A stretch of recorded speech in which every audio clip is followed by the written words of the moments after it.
اللہ کے ایک نیک بندے سے ملک الموت کی ملاقات ہوتی ہے۔ ملک الموت نے اس بندے سے کہا کہ مجھے آپ سے ایک راز کی بات کہنی ہے۔ اس شخص نے کہا کہ آپ ضرور کہیے گا۔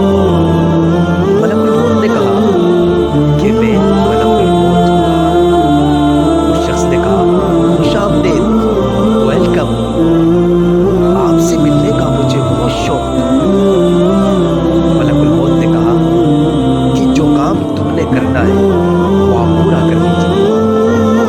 اس شخص نے کہا کہ مجھے خدا کی ملاقات سے زیادہ کوئی کام محبوب نہیں ہے، آپ میری روح قبض کر لیجیے۔